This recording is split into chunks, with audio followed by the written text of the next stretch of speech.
On the 11th day of our Alaska travels, we headed from Fairbanks towards Valdez on Prince William Sound, with an overnight stop at Glacier View.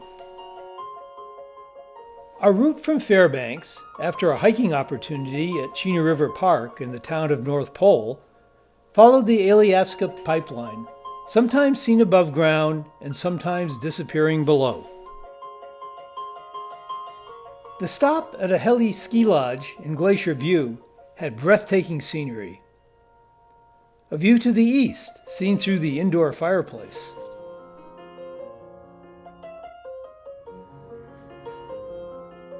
Nearby in the valley, the 27-mile-long Matanuska Glacier ends near the highway. And at the Gunsight Mountain trailhead, a Canada jay calling for attention. Back on the Richardson Highway to Valdez, we passed Worthington Glacier and stopped at Bridal Veil and Horsetail Waterfalls.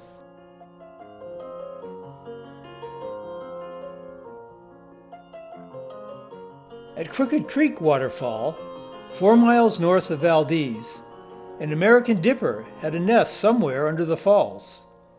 A Steller's jay was perched on a fence, and a mallard and her ducklings were cruising in the stream.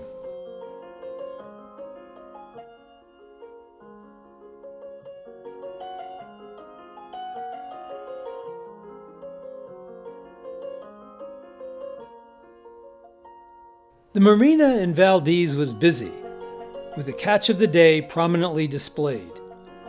We got a more extensive view of the marina from Dockview Trail, where common ravens and hermit thrushes were nesting. On the west side of the marina, there were hundreds of Arctic terns defending their nesting territory, dive-bombing me as I attempted to climb their hill.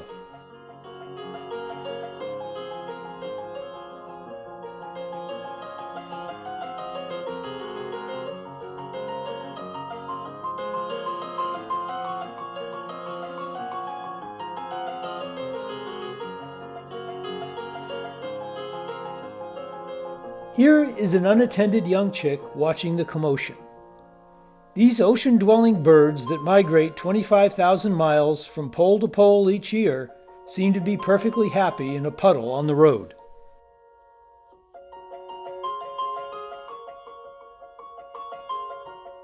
There was a black oyster catcher on an adjacent mound.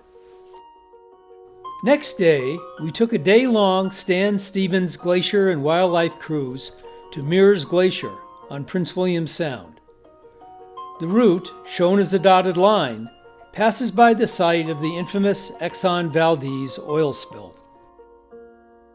Soon after our departure, we could see the Alaska Pipeline Marine Terminal. We passed the sea lion resting on a buoy and many playful harbor seals.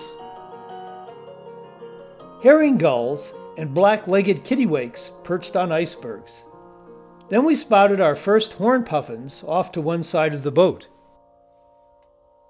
There was much excitement as a pod of orcas, killer whales, were swimming off our bow. Bypassing the inlet to Columbia Glacier, we continued on towards Mears Glacier and arrived there through a 15-mile-long fjord where there were many sea otters floating on their backs.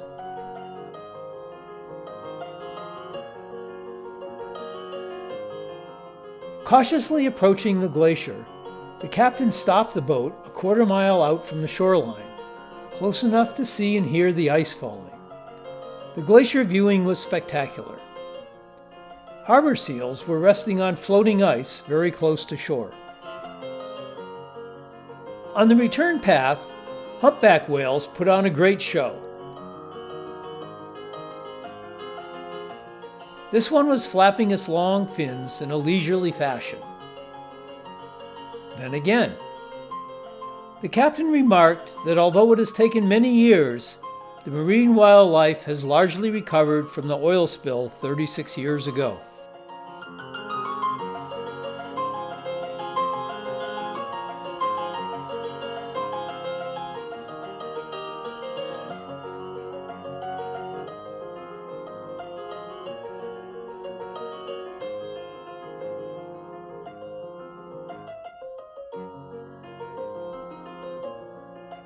Sea lions were basking on the south side of Glacier Island.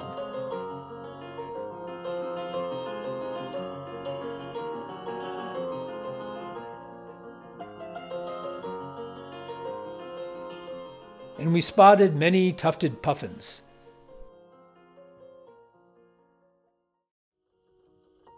Next morning, we boarded the ferry to Whittier on our way back to Anchorage, our SUV tightly packed with other vehicles in the ship's hold.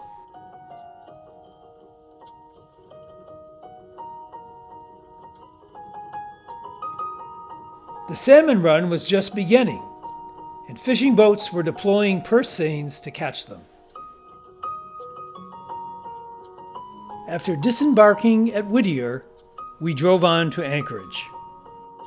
A brief stay in Anchorage gave us a chance to see some of the nesting birds again after 2 weeks. The redneck gribets in Westchester Lagoon were still riding on the back of a parent. All 6 trumpeter swan cygnets were present and had grown significantly. The 3 short-billed gull chicks, still in the same driveway, had doubled in size.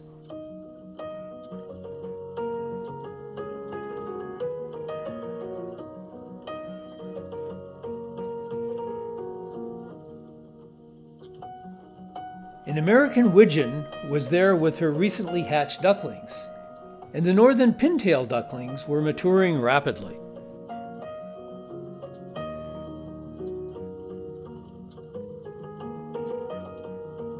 We had completed our 17-day travel in south central Alaska, starting and ending in Anchorage, and would leave for Nome the next morning.